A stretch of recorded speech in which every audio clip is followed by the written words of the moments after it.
Avant la lecture du texte biblique que nous avons l'habitude de prier pour faire appel à la présence de l'Esprit Saint en ce jour de Pentecôte et qui éclairera les textes qui nous sont proposés pour notre méditation. Je vous invite donc à la prière.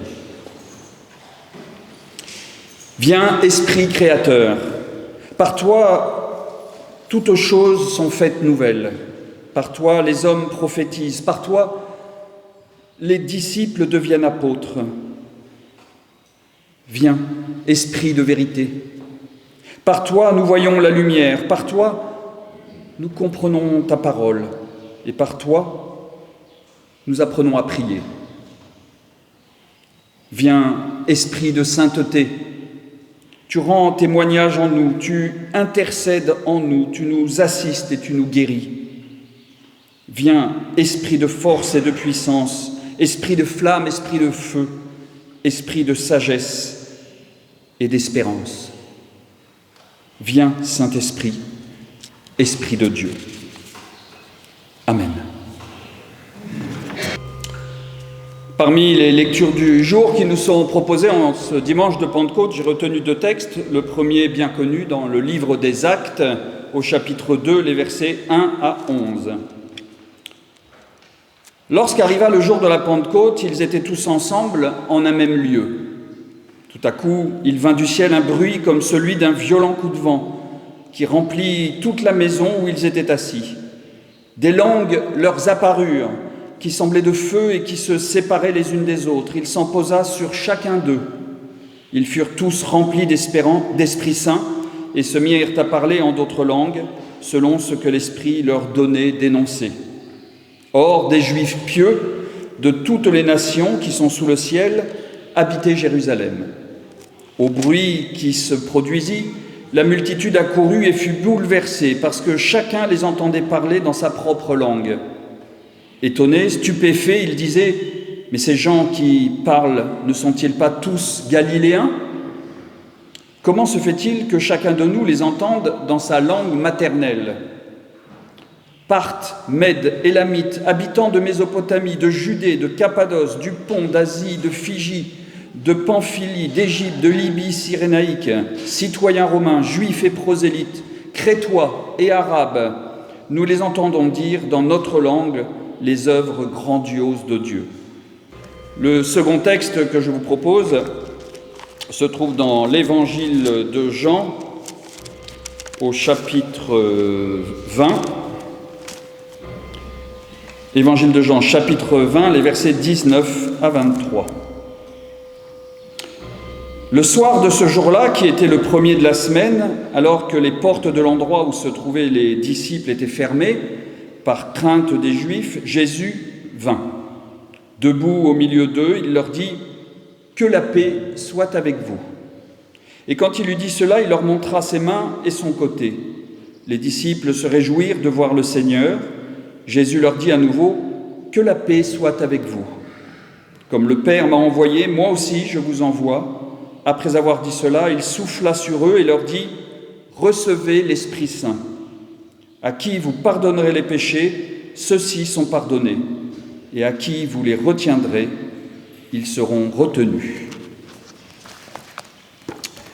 L'Éternel a fait les cieux par sa parole et par le souffle de sa bouche, il a fait l'univers. Amen.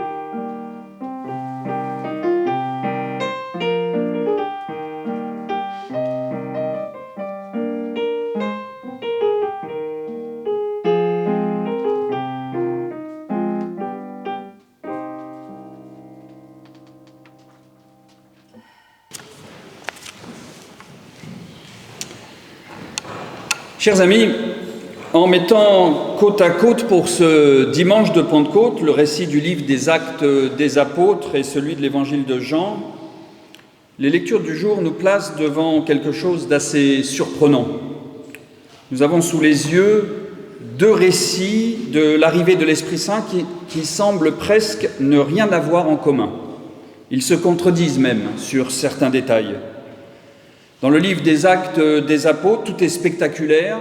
Vous l'avez entendu, un bruit immense comme un vent violent remplit la maison. Des langues de feu apparaissent. Les témoins se mettent à parler des langues étrangères que chacun comprend dans sa propre langue. On a presque l'impression d'assister à une scène hollywoodienne.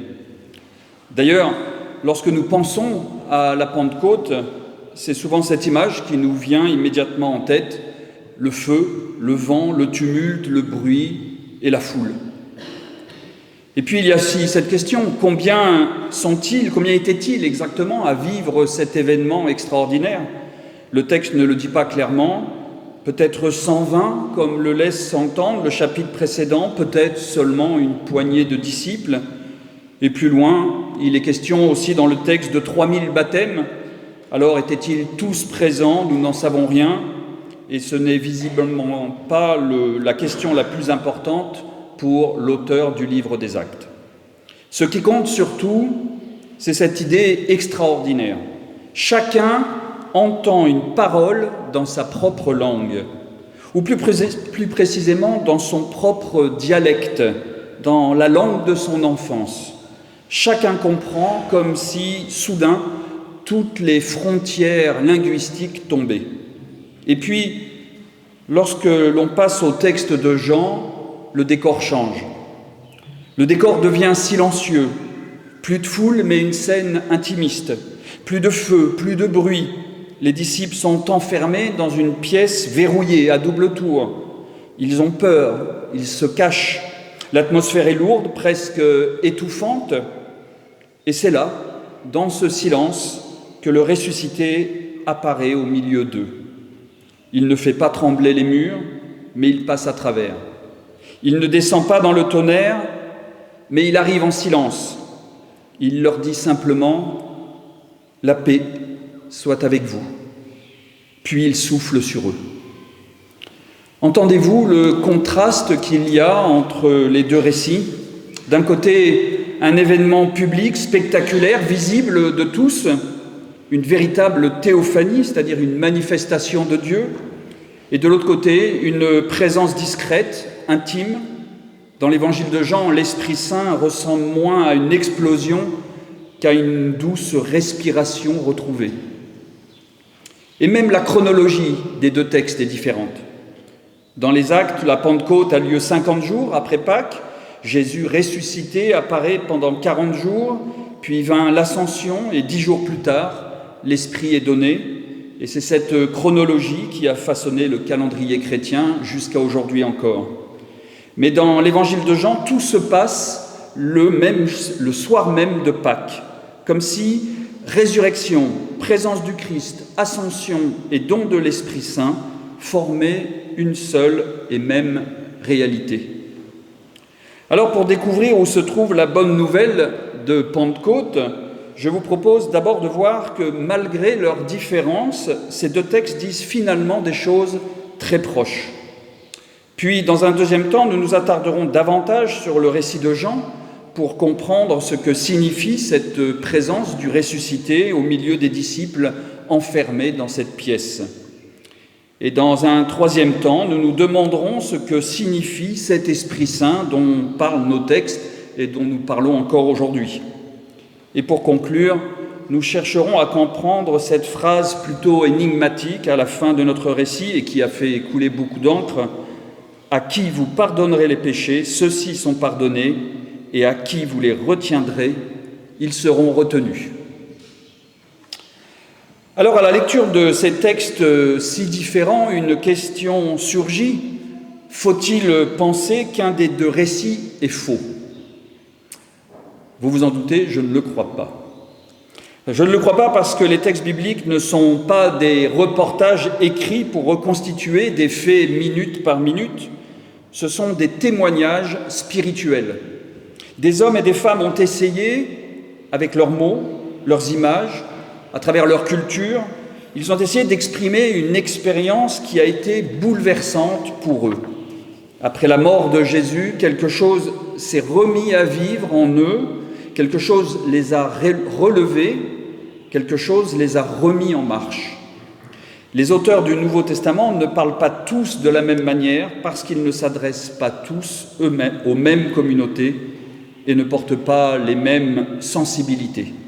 Alors ils utilisent des images différentes, des mots différents pour dire une même conviction spirituelle. L'Évangile n'a pas de frontières et l'Évangile parle à toutes et tous. Dans le livre des Actes, l'image des langues étrangères que tout le monde comprend dit quelque chose de profondément universel. Quand l'auteur raconte que chacun entend les œuvres grandioses de Dieu dans sa propre langue, cela signifie peut-être simplement que le langage de l'Évangile peut être compris par tous et partout, au-delà des frontières sociales, au-delà des frontières culturelles, au-delà des frontières linguistiques. Il n'y a pas de frontières pour parler d'amour, ni de justice, de pardon, de paix, de fraternité ou de service. Voilà un langage universel que tous les êtres humains peuvent entendre. L'Esprit de Dieu fait tomber les barrières que pourtant les humains passent leur temps à essayer de reconstruire. Et finalement, le texte de Jean ne dit pas autre chose, même s'il le dit autrement. Car dans cette pièce où les disciples sont enfermés, il se passe quelque chose de très humain. Nous disons souvent que les disciples craignent les autorités religieuses et qu'ils se cachent pour ne pas être arrêtés à leur tour. C'est sans doute vrai, mais on peut lire ce passage aussi d'une autre façon. On peut se dire qu'ils se sont enfermés pour laisser la violence dehors. Ils ferment les portes pour empêcher le chaos d'envahir complètement leur vie intérieure. Ils cherchent simplement à reprendre leur respiration, à reprendre leur souffle, à respirer encore un peu après le drame qu'ils viennent de traverser. Et c'est précisément là, dans cette ambiance, que le ressuscité apparaît. Autrement dit, lorsque le vacarme du monde est mis à distance, lorsqu'un espace intérieur se libère, alors quelque chose peut renaître. La parole de Jésus revient à leur mémoire, ses gestes, son regard, son appel à vivre autrement dans un monde en crise d'il y a 2000 ans. Le Christ ressuscité devient alors non pas un personnage qui traverserait miraculeusement les murs, mais il devient une présence intérieure qui revient habiter l'existence de ces hommes. Et cette image du ressuscité qui apparaît en montrant aux disciples ses mains et son côté, là encore, ce n'est pas pour prouver une réalité physique du ressuscité comme une première lecture pourrait le laisser penser, mais c'est pour montrer une réalité spirituelle, celle que l'Évangile peut aussi se vivre au cœur de la détresse, de la douleur et des plaies béantes. Même face aux pires blessures de la vie, l'Évangile est là. C'est aussi une autre façon de dire que la puissance de Dieu ne supprime pas les plaies, sinon Jésus serait revenu guéri, sans aucune marque du supplice, comme pour faire un pied de nez à ses bourreaux. Non, ce n'est pas cela. La puissance de Dieu surgit et nous accompagne jusque dans la pire des souffrances, jusque dans la mort. Et je crois que cette manière de lire le texte biblique nous parle profondément aujourd'hui. Parce que nous aussi, nous vivons dans un monde traversé par les peurs, dans la douleur. Peur écologique, peur climatique, peur économique, peur politique, douleur liée à la santé, aux conflits familiaux, aux divisions sociales, ou même parfois ecclésiales. Les grandes maladies, le vieillissement, le deuil peuvent enfermer un être humain dans la souffrance et aussi dans l'angoisse de l'avenir. Et lorsque la peur ou la souffrance dirige nos vies, nous faisons souvent comme les disciples, nous fermons les portes, nous nous replions sur nous-mêmes, comme une tortue effrayée qui se replie dans sa carapace, nous croyons nous protéger ainsi. Mais à force de nous recroqueviller pour seulement survivre, eh bien nous oublions parfois de vivre pleinement. Et cette idée traverse toute l'expérience humaine et donc aussi la Bible. Lorsque la peur, lorsque l'épuisement, la souffrance ou les crises occupent tout l'espace, l'existence finit par se réduire à une logique de survie.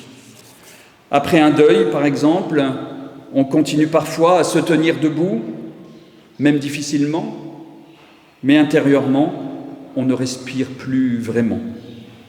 Or, dans les évangiles, Jésus semble constamment lutter contre cette réduction de la vie à la simple survie. Lorsqu'il dit « Je suis venu afin que les brebis aient la vie et qu'elle l'ait en abondance », Jésus ne parle pas seulement de manger pour vivre, il ne parle pas de vie biologique, il parle d'une existence ouverte aux autres, traversée par la confiance, par la liberté, par l'amour, par le pardon, par le service. Il parle d'une vie vécue en plénitude. L'Évangile n'enferme pas, il remet en marche. L'Évangile ouvre un passage vers une vie plus vaste.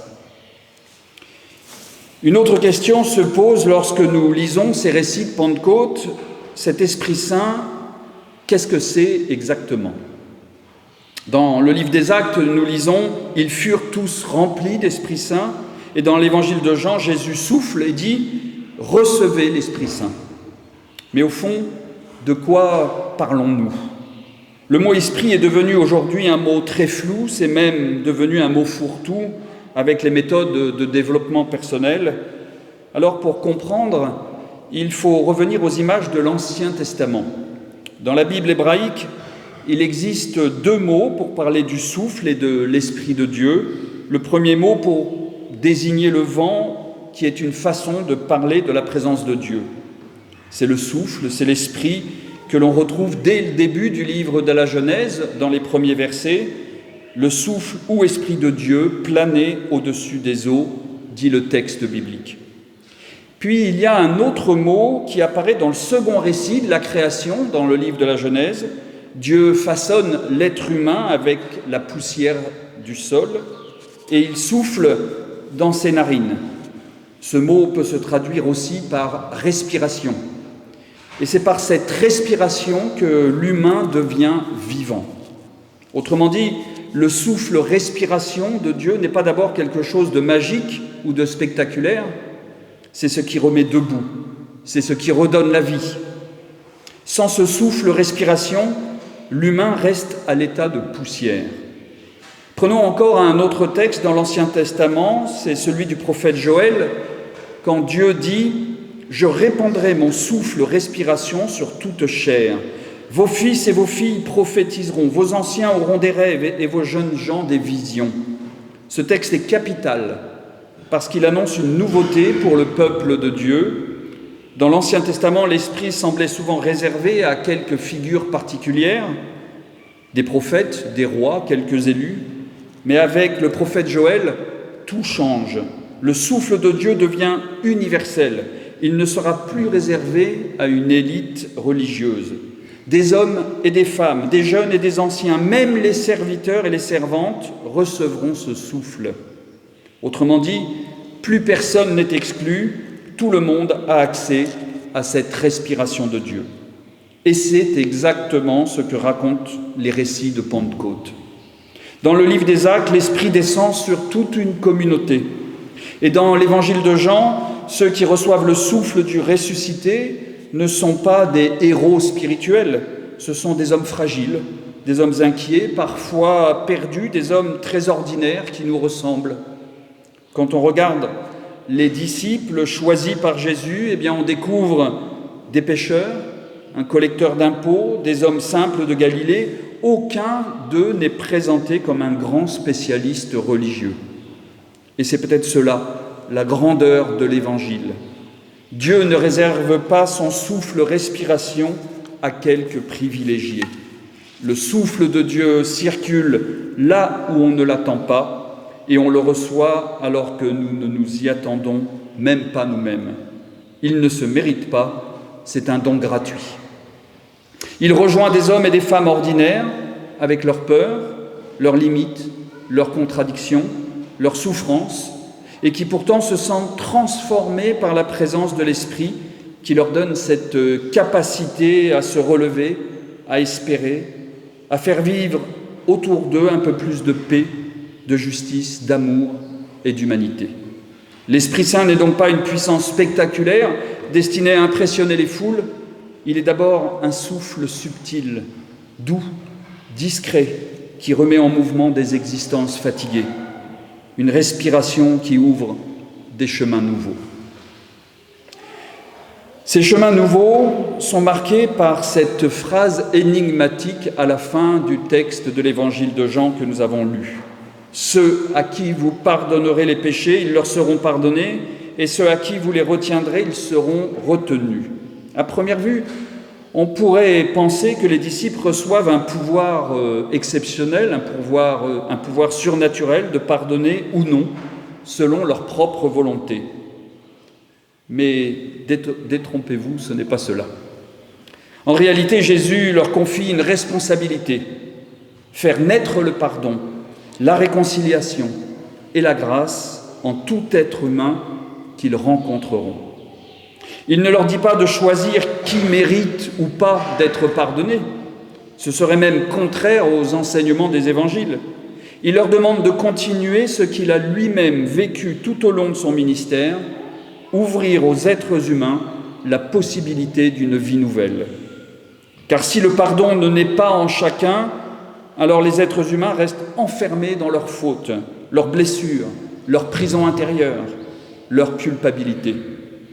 Cette petite phrase est peut-être le cœur même du récit d'aujourd'hui, le cœur de la Pentecôte.